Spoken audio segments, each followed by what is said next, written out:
They nerf stompees. What? They nerf stompees.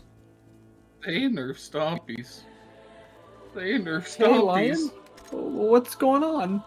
All they do is nerf hunters. Come on, Lion, these aren't even that bad. These are really good changes. All they do is nerf hunters. Come on, Lion, these aren't even that bad. We're ready to go. Shut up, Titan main. All Bungie ever do is cater to you Titan mains. Why are you doing this? Why can't you accept that it's getting nerfed? Metas change all the time. Because all Bungie do is make game worse. All they do is cater to you no-thumb, dad, Hawaiian shirt, burger flipping players who don't know how to jump and aim a hand cannon. There is no skill left, and once they nerf stompies, there's no reason to play the game. I'm done with it! Where are you? What? I'm right here. All I've been doing is using my movement skill gap. The thing you accused me of crutching on. Looks like it's time for me to use that crutch one last time. Oh, please don't do this. Please. Alright, we promise this time this is the last joke intro we will make at the Hunter's expense and Stompy's expense. For now. I get it, we're being a dead horse, we'll move on, but it's still definitely funny and you should leave a like right now. Anyways, my name is Lionhearts, welcome back to the Crucible Brothers. Today, we're going to be breaking down some of the monumental changes coming to the game of the next season revealed in the recent This Week at Bungie article. It's been a lot to process, and instead of jumping in right away, we let it simmer for a few days, make sure that when we come to you guys, we are presenting the most accurate information we can, as well as some less knee-jerky, less spur-of-the-moment opinions on what these changes are actually going to mean going forward. So, if you like the content we put out here on the channel, take a second, like the video, leave a comment, and subscribe for more content coming your way. Once again, we're going to hammer it home one more time. Thank you guys for 5,000 subscribers. Let's keep going. The next goal is 10K, so help us get there. Hit the sub. Alright, so this TWAB is very long. It covers quite a lot of stuff. And today we're just going to focus on the major changes to flinch and the huge system-wide changes to in-air accuracy. We're going to save the other juicy tidbits from this TWAB for another video, so look forward to that in the future. There's enough to go over for today without this video being one Lord of the Rings trilogy too long, so let's get right into it. Starting it out, and we've called this out before on the channel, but flinch as it works in D2 right now is really unfun. There's too much on primaries, it's too inconsistent on special weapons, and thankfully for once Bungie have heard us, thank you Lord Shaxx, and in Season 17, flinch is being completely reworked. Long story short, and TWAB sections on screen for you to read as we go, stability and resilience have been retooled to provide flinch resistance dependent on weapon archetype. Stability is the bigger stat here, with 100 stability allowing 10 to 25% flinch resistance based on weapon, and resilience adding up to 10% at 100 resilience. Side note, all flinch resistance stacks, meaning stability plus res plus unflinching mods, perks, and traits, will multiplicatively add flinch resistance.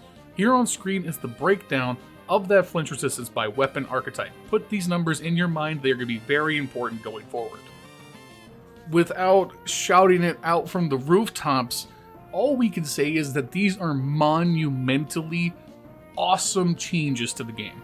For too long, flinch has been this random bit of annoyance that has no place in a game as tight in its fundamental gunplay as Destiny.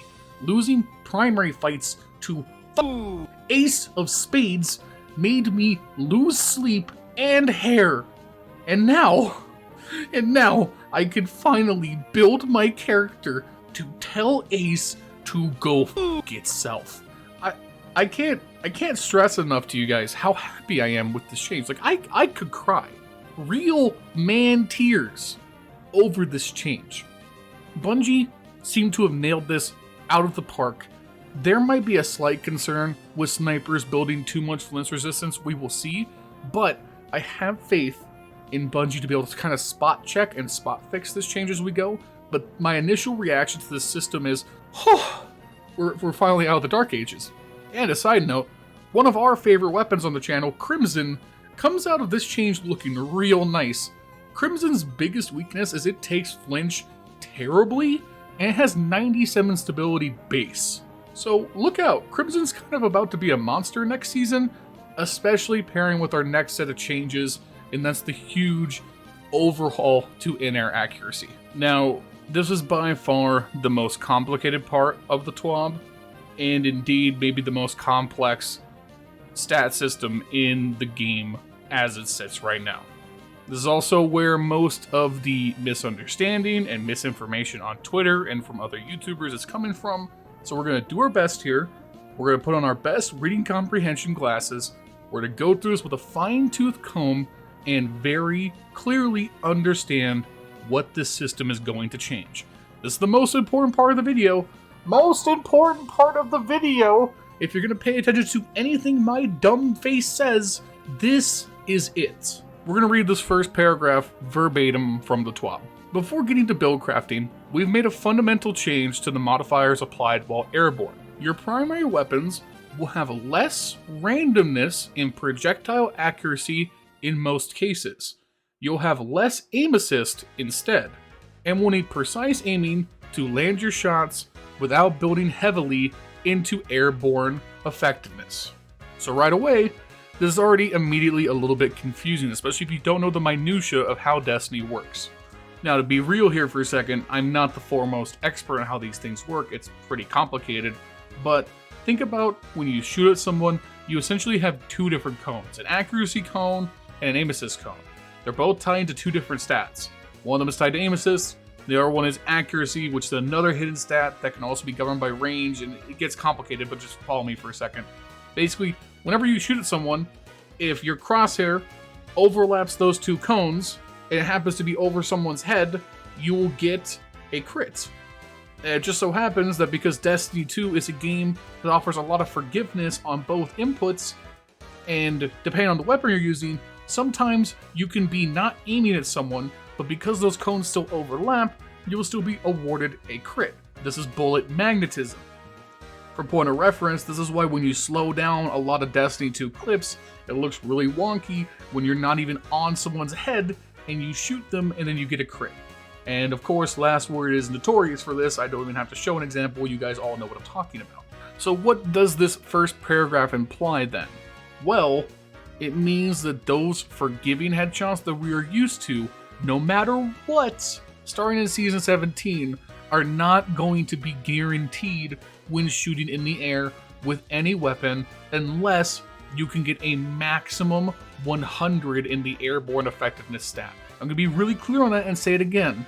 Unless you get an airborne effectiveness stat of 100, you're going to deal with some level of reduced aim assist and therefore less forgiveness in your shot in Season 17. You will have to be more accurate at all levels with all weapons in Season 17 unless you max the stat. So what is the compensation for this change then? Well, no matter what, starting in Season 17, even at 0 airborne effectiveness, there is less of an accuracy penalty when you jump in the air. That means your in-air accuracy is closer to what your accuracy is when you take your first shot on the ground. Meaning there should be less of a disparity when you shoot a weapon without Icarus or without high airborne effectiveness investment on the ground versus in the air. So the more you invest in airborne effectiveness, the closer you make that gap between your on the ground and in-air accuracy, and you get to make up and gain more forgiveness by reducing your aim assist less. This section of the TWAB on screen right here is a more technical version of what I just described, so if you want a better Bungie explanation of that, pause and read this real quick. This last paragraph here I think really nails on the head what these changes are going to accomplish. What this means overall is that you'll get fewer misses due to randomness from the accuracy cone while airborne, but reliance on aiming is much higher at a lower stat. To make this easier, you need to build into airborne effectiveness. With decent aim, you will land more body shots instead of crits. Basically what this boils down to, go jump in game, throw on a weapon without Icarus grip, and jump up and down. You notice how the circle of your crosshair gets bigger when you jump? With the new system, that circle won't get as big as you invest more airborne effectiveness, but for the cost of that, you need to be aiming closer to your target than you would have previously. Whew. Okay, so that was the complicated part. Now let's talk about how we're going to be able to accumulate this stat. Bungie goes on the TWAB to lay out the various ranges for weapons in terms of base airborne effectiveness. I'm going to let that scroll on screen as I'm talking. You're going to be able to get airborne effectiveness stat from 3 sources: the weapon's base stat and perks, your subclass, and your armor. What's not made clear is that we might get legendary armor mods for airborne effectiveness, but I don't know. They didn't say it, so I wouldn't hold out hope for it, but it is a possibility. But I'm assuming they just mean exotic armor here. Special weapons as a whole operate on a scale of 0 airborne effectiveness to a maximum of 15. And primary weapons operate on a scale from 0 to 30, with exotic weapons receiving individual tuning based on their relative strength. Icarus Grip, as a mod, now gives a flat plus 15 to airborne effectiveness, same thing with the Adept mod. In terms of subclass, Heat Rises has been reworked to give plus 70 airborne effectiveness while Heat Rises is active. Tempered Metal, one of the most useless subclass abilities in the game, now gives plus 20 after getting a solar weapon kill, which is actually really cool. I like this change. And finally, the Whisper of Hedron's Stasis Fragment gives plus 20 after freezing a target. What's unclear about those last two is how long these are going to last, we'll have to see. And lastly, this is where the controversy lies: exotic armor. Bungie went through and adjusted most exotic armor individually and gave them a variance of airborne effectiveness depending on what that exotic armor does. The big thing to know here is obviously the big talking point: stompees will give minus 50 airborne effectiveness to all weapons while equipped. Now, the biggest question we are faced going forward, and Bungie do need to clarify this at some point, is how this stat is added up. Let's take an example here from the TWAB. Let's say you put on the Huckleberry exotic submachine gun with its 33 base airborne effectiveness alongside your fabulous pair of stompees and its minus 50 airborne effectiveness. Would you just be at 0, or would you be at minus 17 airborne effectiveness? And once you're already at 0, if you're to add some kind of bonus to this, like let's say give freezing a target with Whisper of Hedrons, is that plus 20 having to combat the remaining negative bonus of the stompees? What I'm getting at is if all stompees does is effectively make whatever you equip have a 0 stat in airborne effectiveness, but doesn't prevent you from adding onto it from there, then this nerf is not that significant. Because let's say you start with a 0 stat hand cannon. You start with a 0 stat legendary hand cannon, add on an Icarus, throw on the Air Assault perk, boom, you suddenly have plus 15 into your airborne effectiveness and whatever you get from Air Assault once it's active. That's already moving you towards a pretty high overall airborne effectiveness. If the system works how I think it does, and you're essentially putting on stompees and making everything you equip have 0 airborne effectiveness, then that actually doesn't change a whole lot. Because as soon as you put an Icarus Grip onto a legendary weapon, suddenly you're not that far off of the accuracy range Bungie have stated is currently achieved right now with Icarus Grip. Even at 0, you still have less randomness than currently, just less bullet magnetism. Yeah, I don't know, man. The more I read into this, the less I think that this is a significant nerf to stompees, and more of a small slap on the wrist for what is one of the fastest playstyles in the entire game. Especially inside of damage falloff, I really don't think people are going to notice the changes too much, especially if you'd like to use exotic primaries. I really don't think you'll notice this change at all. We'll have to see though. We'll be doing lots of testing. These systems are very complicated and we're just reacting to information right now. We don't have it in our hands. And that's why we're breaking down this TWAB in multiple parts, because this stuff is pretty complicated. This is what we're going to be covering for today. That is the flinch system and the new airborne effectiveness system as explained by us. If you guys have any questions, please leave them in the comments down below. That was very full of jargon, pretty complicated, and I want to help clarify wherever I can. So leave those questions down there. We'll be answering them. And while you're down there, like I said, hit the like. Make sure you subscribe to the channel for more. We got more awesome content coming your way soon. Whew. My name is Lionhearts. This has been the Crucible Brothers. I'm going to edit this and go to bed. And we will see you guys in the next video. Peace.